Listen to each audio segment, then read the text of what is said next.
لطمس صوت الحق والقضاء على أهل السنة والجماعة والاعتدال، تعرض الشيخ الداعية الإسلامي السعودي عائد القرني لمحاولة اغتيال فاشلة بالفلبين من طرف مجموعة متطرفة يجهل هدفها، حيث بعد أن ألقى محاضرة دعوية مع مرافقيه كانت فيها القاعة مكتظة بالحاضرين تحمل الوعظ الشافي لدين الإسلام السوي، إلا أن القلوب المريضة كانت تتربص بالشيخ فور إنهائه للمحاضرة، فحينما استقل السيارة فاجأه شخصين بطلقات من الرصاص، أصيب ب3 منها ووجهت صوب يديه طلقتين ولم تكن إصابته بليغة.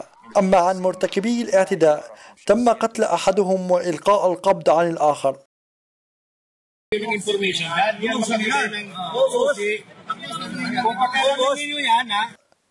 ونفى الشيخ عوض القرني صهر الشيخ عائد القرني نبأ وفاة أو مقتل مرافقيه. بعد أن فرغ الدكتور الشيخ عائد القرني من إلقاء محاضرة، حصل عليه اعتداء بإطلاق النار، وقامت الأجهزة الأمنية الموجودة بالتعامل في الفلبين مع التعامل مع الجناه.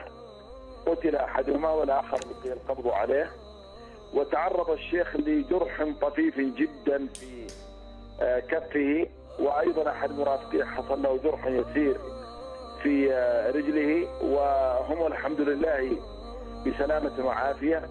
وتكلمت معهم قبل دقائق من الآن وهم بأتم الصحة والعافية والحمد لله. ولطالما كان الشيخ الداعية عائد القرني ينبت كل أسباب التي تؤدي إلى التفرقة أو قتل المسلمين أو نفس بغير حق. حرام أن نحمل السلاح على المؤمنين، حرام قتل المعاهدين والمستأمنين والسياح القادمين، حرام أن نسفك الدم المعصوم، حرام أن تكون لغة الحوار بيننا الرصاص.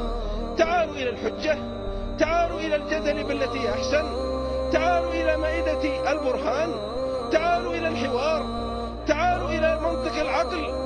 كفانا قتلا وكفانا تفجيرا وكفانا تكفيرا للمجتمعات.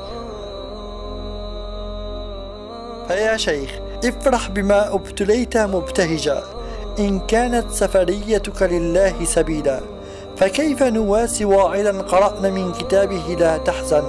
فيا معلم ما لنا من الفؤاد إلا دعاء، عوفيت وشفيت ومن الذنب طهورا، وبالغد أنت منيرا للإسلام والسلام مغردا.